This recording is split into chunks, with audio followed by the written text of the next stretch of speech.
Honey, don't get everything is true, but what it don't. Boss, you can't go on ignoring this rock and roll stuff anymore. Every hotel and club in the country's wiring for information. Hello, Groove Dogs. Welcome to the Runaway Radio Rewind, a program that looks and listens back to the heyday of one of America's truly great radio stations, the legendary and late KLOL. It's the Runaway Radio Rewind. And now, here's your host, Steve Robinson. And here we go. It's another episode of the Runaway Radio Rewind. We look back at the awesome radio that was done on one historic Houston station, Rock 101 KLOL. Today we're going to hear from Mike Mcguff. He's a Houston media expert, and I think we need another taste of a classic Stevens Pruett trademark, Uncle Waldo. This one's really good. Enjoy. It's the Runaway Radio Rewind. Mike, you have fans for your blog. Do you still call it a blog? Yes. Your media blog. You have fans all over the country, all over the world. Certainly, as you're saying, Houston, without a daily newspaper, with a media writer, you have filled a tremendous void of interest to not only the industry people, but listeners and viewers in general. Anyone who's interested knows where to find the freshest and inside information, and that generally is your material. And it's great for the city of Houston because we have someone like yourself that really keeps up with our media and has a national reputation now and a platform. So good for Houston to have this.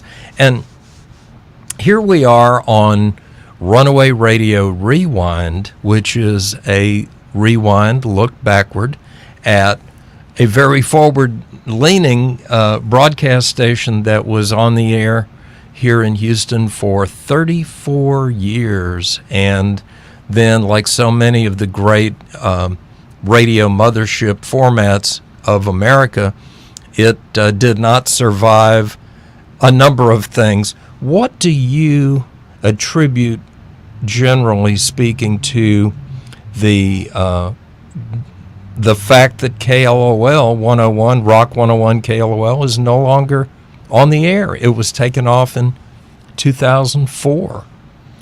I think there are various reasons why KLOL isn't on the air anymore, and a lot of that, unfortunately, is just the decline in rock music in general. We just lost WLUP in Chicago a couple weeks ago at the time of this recording, and that was a big rock station known up there, nationally known.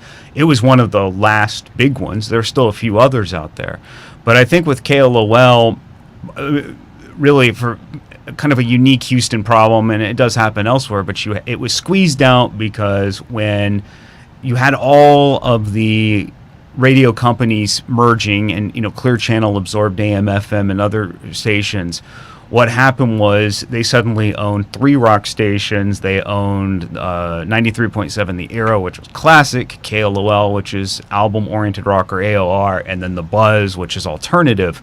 And KLOL was just in the middle, and it got squeezed out because at that point, the Buzz was playing the new stuff and the Arrow was playing the older stuff. So KLOL was just left in the middle, and I guess they figured, the company said, well, we can launch a new format, and we've kind of got everything's covered, and we don't need KLOL anymore.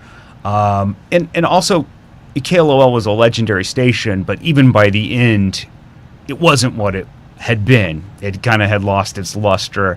Even I, as a big fan, was not listening near as much as I had in the past, and I'll be honest about that. So I think at that point, Clear Channel just decided we need this new format, we need to reach Hispanic listeners, and they went in that direction with Mega. Now, over KLOL's history, there were epochs, eras, decades maybe, where things were on a high, things were at a low, things ebbed and flowed like anything else. How do you think that time period from August of 1970 until November of 2004.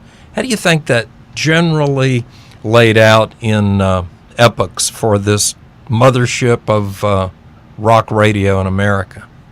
Well, there was definitely peaks and valleys in KLOL's history, I have learned. In fact, I even have learned that there were times where they were thinking about changing the format. Things had gotten so bad. But I will attribute this. It seemed like there was a guy named Pat Fant who was the program director who signed on the station, kind of the father of the station, a young guy. He came in from another station, and he put it on the air, and it did well, and then he left. And at that point, you can tell, and from the interviews I've done, the station had a decline through that period. And that was one of the times that management thought, what are we doing here? We might need to change formats. They started getting competitors as rock music became more popular.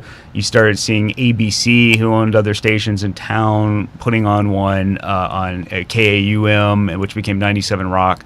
And then KILT went from top 40 more to a rock format. So they were getting kind of attacked from other sides and not really pushing the boundaries maybe as they had. But in the early 80s, Pat Fant comes back as general manager, and the station has a revival in a sense, and he starts putting in a lot of new features and doing a lot of just creative out-of-the-box things that I don't think people in Houston maybe nowhere else had seen before.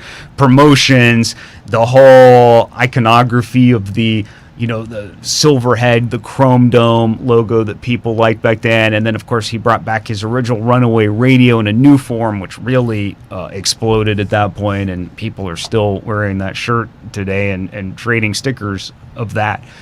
So that was really, I think by 1990 is when it was at the top of the station groups in rock. I had won Billboard's top rock station of the year by that point. The ratings were insane. I'm sure the money was insane the station was making. Then the station is sold from the Jones family. Jones family, obviously Jesse Jones, who was a prominent figure in Houston and nationally, their family had owned the stations. They sell that in the early 90s, and it goes to a company called Evergreen. And that was located, I think, in Chicago. It was based out of there, maybe not, but it had stations in Chicago. It was, a decent-sized radio company. But when you take away the local control of the station, that's when you see changes. Just because in my interviews for the documentary, people would say, hey, I could run down and ask Jay Jones, the general manager of the time, or the owner of the time, I need money for this. Okay, here you go. Go do this. And they could do spur-of-the-moment decision-making and go out and do whatever they wanted to do. That kind of changes when you become more corporate. At that time, Pat Fant, who's general manager of the time, he leaves and starts The Buzz, which is still on the air today. I actually had one person I interviewed, and you'll have to watch the documentary, but he says that he actually cried when Pat Fant left because he could see changes coming with the new management. And the new management, they weren't from here, didn't understand how KLOL worked, hadn't been there since the very beginning and gotten what it was.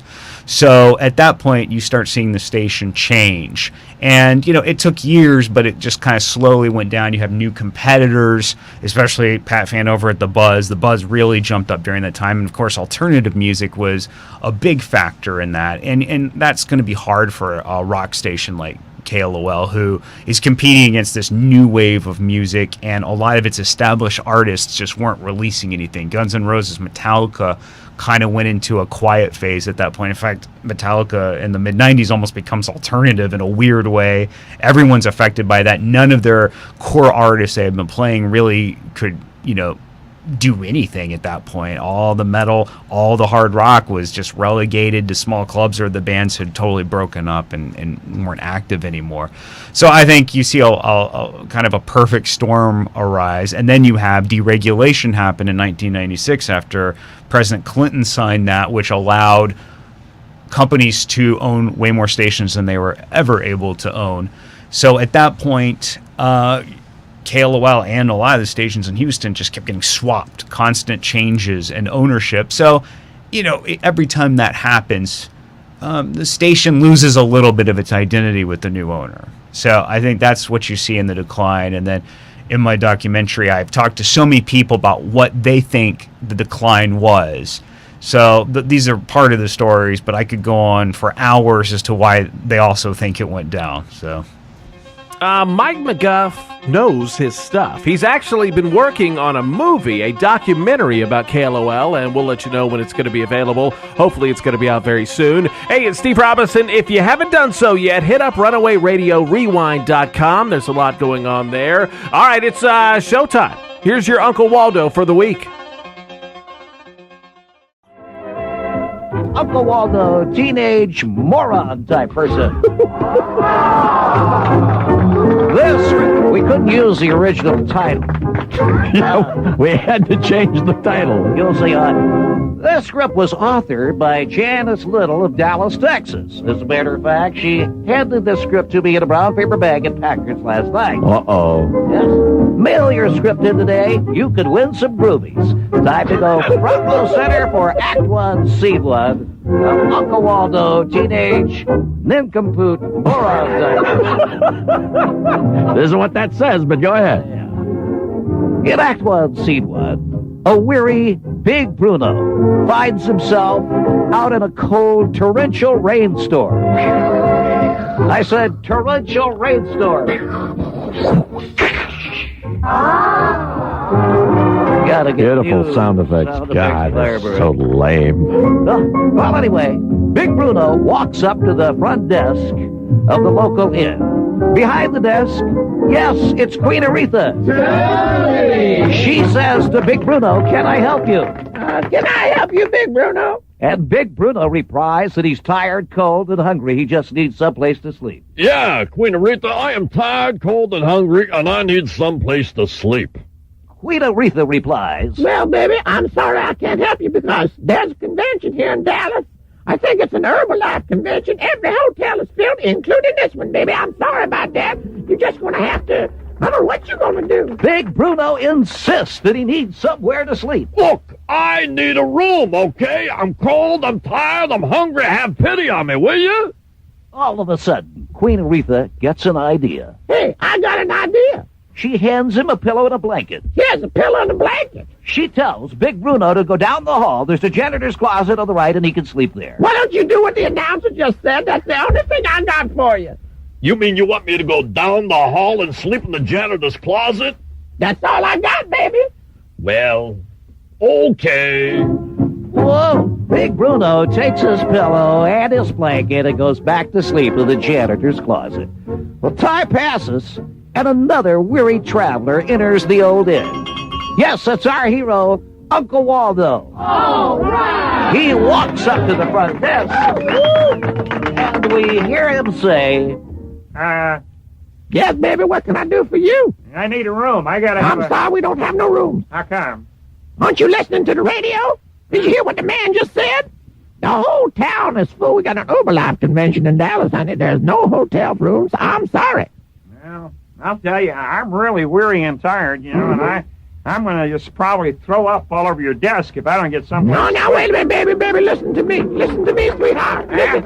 Yeah, I got your pillow, and I got your blanket. Now, you're going down the hall to the janitor's closet. There's already one guy in there, but there's plenty of room for the both of you. You go on down there and have yourself a good night's sleep. It'll be free on me. Wow. Just don't throw up on my shoe. Fantastic. Groovy. Well, time passes. Of course, Uncle Waldo takes his pillow and blanket and goes to the janitor's closet. Even more time passes. Soon we find our hero returning to the front desk with his head down, circles under his eyes. He's dragging his pillow and blanket, and he returns to the front desk.